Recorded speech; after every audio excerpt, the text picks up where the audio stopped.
Bienvenidos y bienvenidas a nuestro podcast Conversar con Simpatía, Ciencia y Reflexión para la Transformación.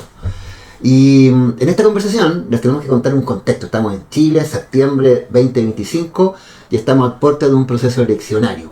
Y este proceso eleccionario ha sido traspasado por conversaciones que tienen que ver con las fake news o acusaciones mutuas de verdad y mentira. Entonces decidimos, conversemos de la verdad. Y para eso me va a acompañar mi amiga, compañera Angélica Zuili. Bien, muchas gracias. Don Alejandro Millán también, que está del otro lado. Sí, entonces, ¿qué es lo que vamos a decir hoy día? La gente se va a ir con ¿qué de hoy día? De esta conversación. Con la verdad absoluta. Usted ya va a saber cuál es la verdad. Claro. El que se pierde este podcast no tiene acceso a la verdad. O no, era otra cosa en realidad. No estamos... Bueno, justamente es lo que vamos a ir conversando, porque hoy día nosotros tenemos que mirar, como cuestionar qué es lo que entendemos por verdad. Yo creo que de ahí podríamos partir la conversación. ¿Qué es lo que queremos decir cuando dice, oye, pero esto es cierto, esto es así, es así? ¿Qué es lo que tú has escuchado que entendemos cuando decimos, yo te voy a hablar desde la verdad? O desde lo objetivo, o lo real, que también son como sinónimos. Claro, que veíamos delante como definiciones. De partida se me hace a la idea de algo inmutable. Es algo que está fuera de nosotros, es como caído de un meteorito y que ahí está, ¡oye, cayó la verdad! Es decir, es algo que no tiene ninguna posibilidad de ser cuestionado. De partida, entonces me aparece como ese concepto de la incuestionabilidad. Claro, que es de ese modo. De hecho, estaba viendo el tema de la definición de... ¿Te acuerdas que te dije, oye, pero es importante, por ejemplo, ver qué significa la verdad en latín, en el diccionario? Porque dice, la palabra verdad proviene del latín veritas, que a su vez deriva del adjetivo verus, cuyo significado es verdadero o real. Entonces, cuando yo te digo, esto es verdad, yo digo, esta es la realidad también. Es como, esto es lo adecuado, esto es lo que es. ¿Y qué tiene que ver eso con lo que nosotros mostramos de la... Porque esto también de lo real es como yo creo que lo real pasa en nuestras vidas. La realidad, se habla mucho de la realidad. Claro. Y eso también tiene que ver con cómo nosotros percibimos y aprendemos a generar como esta realidad, este discurso explicativo de lo que algo pasa fuera de nosotros. ¿Qué crees tú que nosotros deberíamos entender también qué es lo que nos pasa a nosotros como seres biológicos con respecto a nuestras creencias? Porque en definitiva están de fondo las creencias ahí. Claro, yo creo que es importante porque en el discurso social de repente asusta este tema de cuestionar las verdades. Es decir, como hay verdades que son incuestionables. Pero lo queremos llevar al campo de acuerdos, que es un poco distinto de consensos. Porque, por ejemplo, yo cuando me senté en esta silla, cuando partí sentándome en esta silla, necesito tener cierta confianza de que esta silla me va a soportar el peso. Si yo cada vez tuviese que estar como midiendo la capacidad estructural de la silla, me generaría un problema. Pero eso es un acuerdo, en definitiva. Es un acuerdo con respecto a si me va a soportar o no me va a soportar. El problema es cuando yo comienzo a creer que hay cosas que son incuestionables, que nunca se pueden cuestionar. Y ahí empiezo con un problema, porque si yo creo que tengo la verdad absoluta, se me cayó la piedra filosofal pasando por la cabeza y tipo Newton y me encontré con la verdad. Cuando tú me cuestiones, entonces la tentación a negarte, a excluirte del grupo, a no tener consensos contigo es grandota. Cada vez si te escucho en esto como, ya yo confío, porque en el fondo es como confío o no confío en lo que hago, digo y siento y percibo. O sea, si yo confío en que la silla no voy a pasar de largo, lo más probable es que me siente, porque hay una relación de historia respecto a la silla. O sea, yo sé que sirve para sentarse, me va a sostener, no me voy a caer. Estoy en la confianza de eso. Sensorialmente estoy en la confianza de que eso va a ocurrir, o eso es de ese modo, y se va a mantener de ese modo. No se va a quebrar con esta creencia o percepción que tengo de eso. Pero, por ejemplo, si yo, no sé, pues me siento en una silla de cartón, que a lo mejor estaba de utilería, y me siento, paso de largo, se quiebra esa confianza respecto a lo que yo percibo de la silla. Entonces, claro, cambia mi relación, mi historia, cambia mi relación con eso que yo percibo, y que estaba en la plena confianza de que no me iba a caer. Ya, entonces, ¿qué tiene que ver todo esto que estamos hablando con la verdad? Claro, porque en el fondo nuestra historia nos va mostrando que todo lo que nosotros, en lo que confiamos, creemos o decimos, te compro esa idea o te compro es para qué es útil o para qué sirve este objeto, que es de la misma naturaleza, lo que estoy haciendo es confianza en que, estoy confiando en que eso va a ocurrir de ese modo y me parece coherente a mí, con lo que yo creo, pienso y siento. Y además porque lo que me está pasando también tiene que ver con mi historia. Yo no puedo ir a creer cosas que ni siquiera existen en mi historia o que no las puedo percibir, son válidas para mí. Y de ahí yo voy como generando cuáles son mis explicaciones, a las que les creo, a las que no les creo, pero el tema es que no las pongo en duda, porque en definitiva también siento que existe una realidad independiente de mí afuera, claro. como que la verdad está, como tú decías, la verdad está fuera de mí. Claro, y es importante entenderlo como el mecanismo, que es en definitiva, no es que no lo ponga en duda simplemente por una maldad que no lo quiera poner en duda, sino porque me genera una confianza para vivir. Por eso que colocaba al principio el tema de la silla. Yo necesito tener cierta confianza y regularidad en la silla. El tema es cuando esto se transforma en un discurso del tipo: las mujeres no están capacitadas para participar en el mundo social, por ejemplo. Y eso no es una verdad, es obvio, es incuestionable. Y me comienzo a mover como si eso fuese incuestionable. Y durante siglos las mujeres sufrieron, digamos, de una problemática porque eso se creía que era una verdad incuestionable. Se trataba de la misma forma que la silla. Las personas, para vivir en una coherencia, creían que esto era una verdad. Y ahí comenzamos a tener un peligro, porque eso después lo vemos que tiene consecuencias bien problemáticas para la convivencia social. Claro, de cosas hoy día, por ejemplo, no sé, las relaciones homoparentales también. ¿Es adecuado, no es adecuado? Claro. ¿Es posible? Entonces cuando te dicen, no, pues que mi explicación, porque en el fondo son todas explicaciones que nos hacemos los seres humanos, mi explicación y mis creencias y mi historia me dicen que no. Si aparece algo distinto, yo puedo decir, ¿sabes qué? Esta persona está equivocada porque no calza con mi mundo. Y vienen yo creo que las primeras consecuencias que tienen que ver con el dolor, con cómo yo me siento negada, o me siento excluida, o siento que mi mundo no tiene cabida en el tuyo. Por lo tanto, no me siento bien.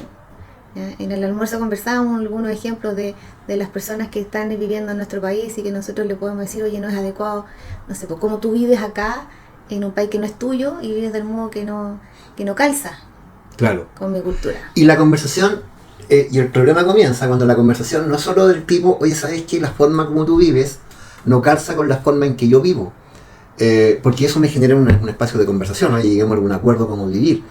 Si el problema es cuando digo, mi forma de vivir es la verdadera forma de vivir, así es como se vive. Así es como se debe. Por lo tanto, lo que tú me estás haciendo es inadecuado, no es la forma de vivir. Entonces, o te voy a excluir, no te voy a dejar convivir conmigo, o simplemente te voy a expulsar del grupo o del colectivo. Eso ahora que estamos en un ambiente más civilizado, pero si nos vamos 200, 300 años atrás, bueno, simplemente eras quemado. No coincidía con la verdad del colectivo y le cortamos la cabeza. Le cortamos la cabeza simplemente, así, absolutamente. Entonces ahí comienza el riesgo de esto. Ahora, los seres humanos necesitamos ciertos espacios de confianza. Claro, o sea, hoy saludarnos todas las mañanas, etcétera, nos genera como una cierta regularidad. Si el tema es cuando empezamos a creer que eso es la verdad, que no hay otra forma posible de comportarse. Que es el modo adecuado, eso es lo correcto. Y el otro es que tiene que ver también con las imposiciones, como nosotros queremos imponerle el modo de vida al otro. Y es obvio que te lo quiero imponer si yo tengo la verdad, pues si me cayó la piedra filosofal, yo tengo la verdad. Hasta por tu bien, yo te tengo que convencer de lo que yo tengo. Si la tengo, es eso. No hay posibilidad de convivir con el otro que no la tiene. Y lo que ahí de repente no estamos viendo es que todas estas como verdades o la realidad o lo que yo percibo del mundo no existe como el mundo fuera, sino es que es lo que me pasa a mí con lo que percibo del mundo. Hablábamos también, otro ejemplo bien bonito que trajo a la mesa un colega, ¿sí? que está ahí el que está grabando, ¿no? Sí, don Leonardo, que nos decía, ya, pero el cielo es azul. ¿Bien? No, ni siquiera preguntó eso, dijo, el cielo es azul. Así claro, como... claro, el cielo es azul. Entonces, claro, tú empiezas a decir, depende. Que es lo que siempre el doctor Maturana repetía en sus conversaciones, porque depende. Porque para mí sí puede ser azul o una variabilidad del azul, pero para una persona que es daltónica tiene otro tono. Claro. Tú mostrabas los ejemplos de los animalitos. Claro, un murciélago no tiene otra mirada, el perro lo ve de otro color, pero nosotros mismos, y es lo que conversábamos al almuerzo, una tarde romántica, ahí tomadito de la mano, viendo la puesta del sol, y resulta que el cielo ya no es azul, es un tono rojizo. Bueno, entonces, ¿cuál es el color? Es azul, es rojizo, y en la mañana es más blanco. Entonces, ¿cuál es el color verdadero? ¿Cuál es la verdad del color del cielo? Claro. Entonces ahí también entender que lo que nosotros percibimos del mundo tiene que ver con lo que nos pasa a nosotros como observadores y también nuestra estructura, nuestra historia, donde, por ejemplo, nuestra hechura biológica, esto parece simple pero es bien profundo en las relaciones, cuando tú dices, oye, no, con una persona que tiene una estructura distinta y que percibe los colores distintos, ya ve el mundo distinto y se lo explica distinto, entonces, desde ahí ya no puede ser igual. Entonces, súmale a todo eso, por ejemplo, las distintas experiencias y modos de vida. Entonces, cada cual distingue el mundo o genera su realidad dependiendo de dónde perciba el mundo. No es que el mundo exista y sea de un modo. Las explicaciones que nosotros damos respecto al mundo tienen que ver con nosotros. Claro, yo creo que ahí lo relevante, sí, porque si no nos podríamos meter en una conversación filosófica, que los filósofos han estado metidos durante milenios en esto. Hay un mundo afuera de nosotros, tenemos una alegoría de Platón, etcétera. Si lo queremos operativizar, para que lo que a nosotros nos interesa es dejar el mensaje que, más allá de ese mundo que exista o no exista afuera, nosotros por nuestro mecanismo biológico no tenemos acceso a eso. Tenemos siempre una construcción interna de acuerdo a nuestra historia, a nuestros mecanismos estructurales, etcétera. Que eso no es cierto. ¿Ah? No es cierto. Es cierto. No. Se acabó el podcast. Corte, por favor, Leonardo. Este es el problema. Eso es el problema. Esto es justamente el problema. Lo que pasa cuando yo digo, no soy curiosa para decir, ¿desde dónde tú ves lo que me estás mostrando? Y lo que hago es decir, no, esto no es así. Y ahí las dinámicas relacionales que surgen de ahí son muy distintas, porque una te invitan a la curiosidad y a entender el mundo del otro, pero la otra te invitan a la negación, la discriminación y el sometimiento. Y eso es a veces lo que no se ve. Entonces después tú dices, ¿por qué estamos divididos? ¿Por qué estamos polarizados? ¿Por qué no colaboramos? Tienen también una explicación en cómo nosotros nos vivimos la realidad o la verdad.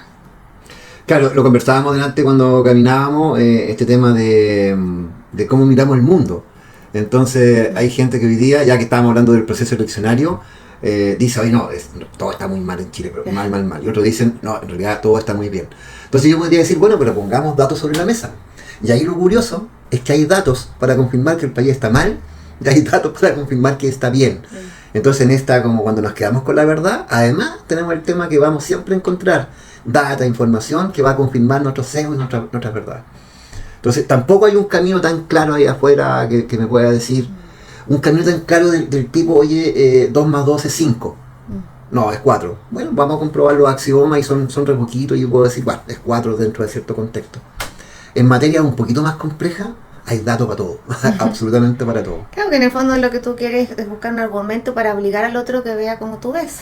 Entonces tenemos explicaciones, tenemos teorías, tenemos datos duros, ¿ya? Y todo eso en el fondo siguen siendo argumentos para obligar al otro, para someter a que vea lo mismo que yo.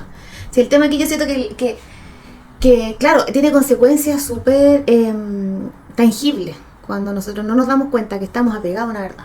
¿Cuáles han sido, por ejemplo, cuéntame algo de tu historia? O sea, ¿cuáles crees que han sido las consecuencias? Tú me hiciste esa pregunta al principio, y yo me puse a pensar cuál es una que me gustaría contar. Por ejemplo, mira, un tema que tiene que ver con la lectura, y ahí tú te vayas a comprar. Pero yo en algún minuto pensaba que era una verdad absoluta que las personas que leían eran las personas valiosas. Entonces una persona que no leía es una persona con la cual yo no podía conversar. Es decir, casi como que la inteligencia estaba asociada a la cantidad de libros que leía una persona. Y eso implicaba que cuando entraba en una conversación, entonces yo entraba, oye, ¿tú has leído el libro X de tal autor? Y yo, no. Y tú me decías, no. ¿Tú otra persona? Sí, no. Entonces yo inmediatamente, no leí. Ya, y este libro, tampoco lo leí. Y si además la persona me decía, es que no me gusta leer, yo inmediatamente me salía de ese espacio. Y eso que me implicó en la vida, perderme un montón de oportunidades de bonitas conversaciones, de conversaciones interesantes, etcétera, de conocer otros mundos, simplemente porque tenía este criterio, esta verdad absoluta. De hecho, una vez nos pasó trabajando en un taller con caletas de pescadores, y nosotros llevábamos un montón de instrucciones, etcétera, y resulta que los pescadores había mucho analfabetismo, no sabían leer. Entonces ya fue un problema de cómo hacíamos el taller. Igual lo hicimos, pero lo hermoso es que después nos quedamos en una fogata. Y la cantidad de historias, vivencias que salió de esa gente eran enormes.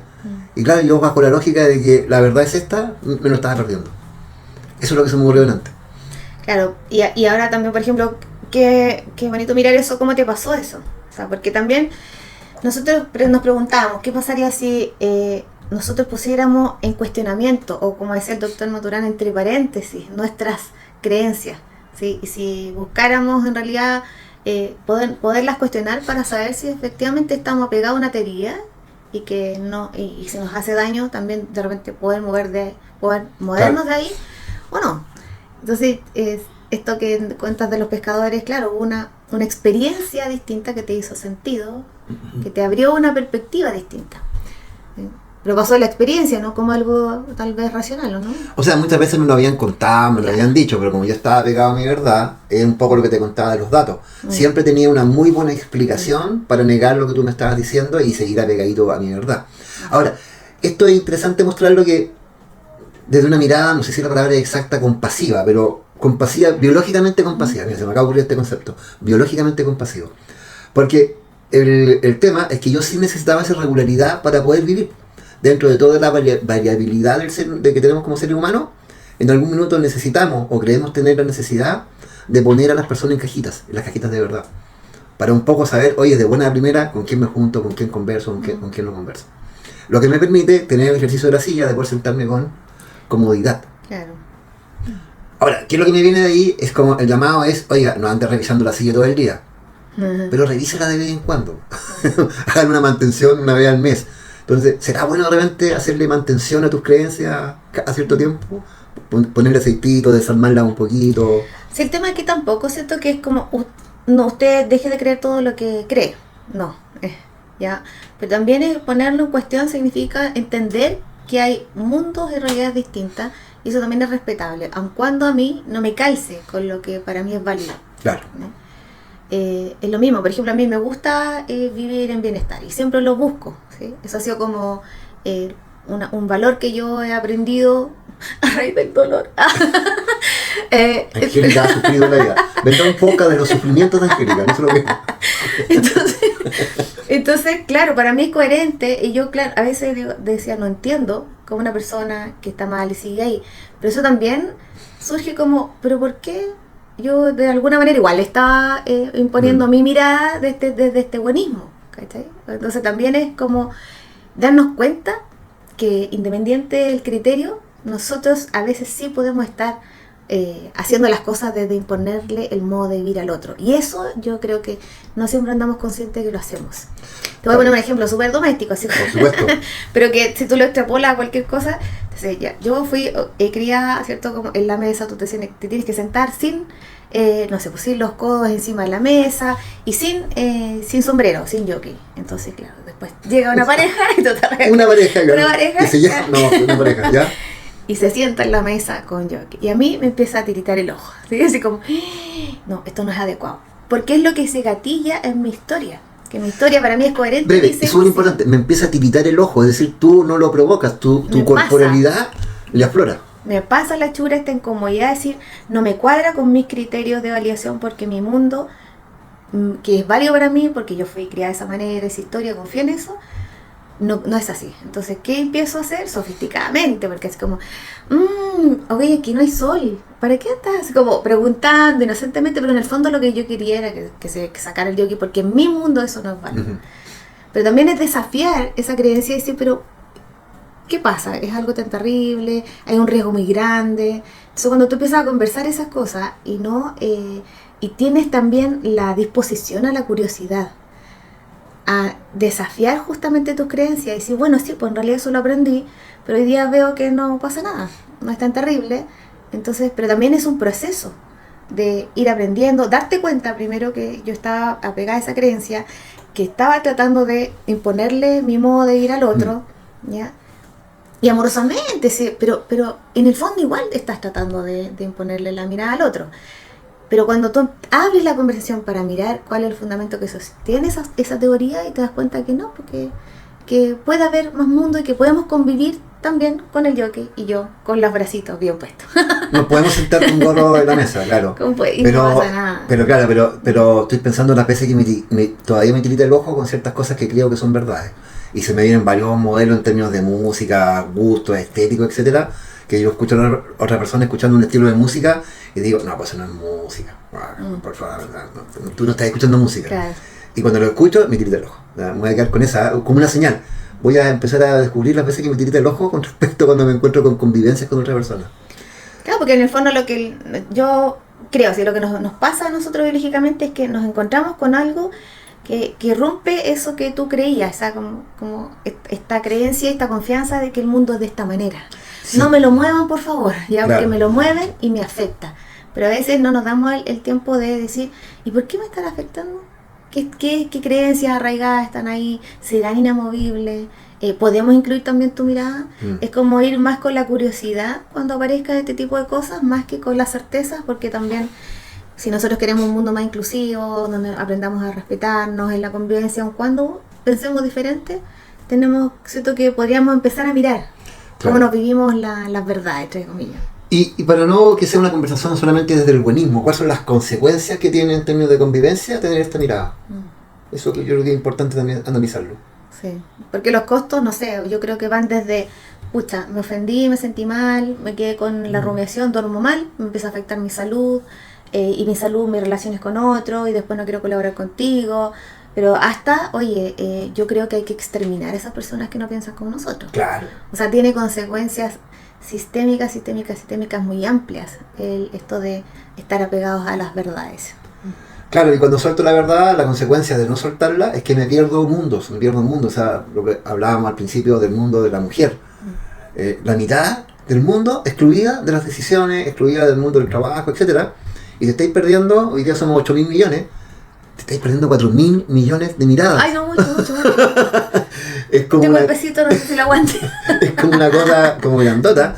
Eso hoy día lo estamos ya trabajando, pero también hoy día siguen habiendo otro tipo de exclusiones cuando yo no me siento en una mesa a tener la mirada de la otra persona. Entonces, en términos sistémicos, tiene costo económico, tiene costo en términos de ideas, de reproceso, etcétera. No es menor en términos, si lo llevamos ya al mundo de las organizaciones, es súper importante esta amplitud de mirada.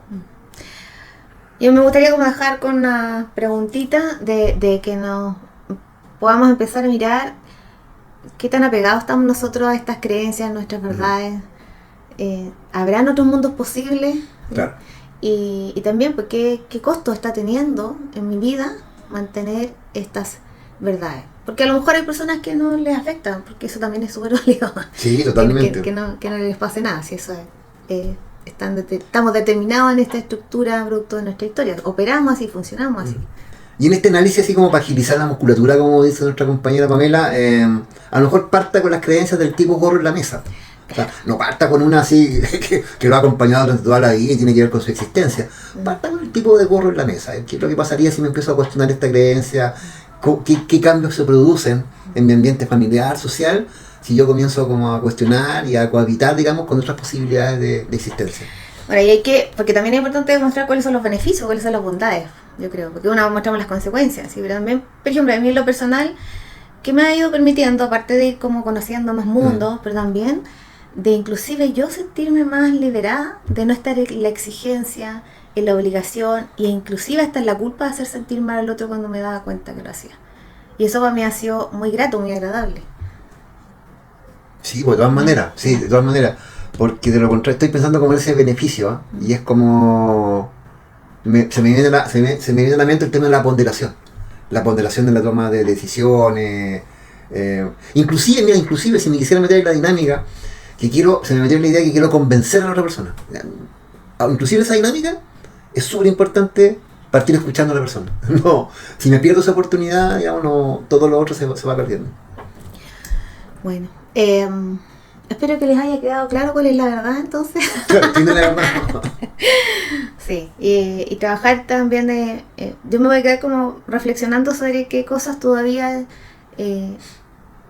sutil o sofisticadamente sigo con estas creencias más arraigadas y qué consecuencias me están trayendo, claro, en mi cotidianidad. Yo también estoy... ¿Cuándo me tita el ojo? Con eso me quedo con ese desafío. ¿En qué cosas todavía me está tiritando el ojo? Ya pues, los invitamos a que nos sigan en nuestras redes sociales, ¿no es cierto? A conversar de este tema, qué es lo que les parece. A lo mejor usted cree que sí existe la verdad. Bueno, compártenos su experiencia y síganos, propónganos nuevos temas de conversación que ustedes crean que podrían ser relevantes. Chau. Nos despedimos, que estén muy bien. Chao.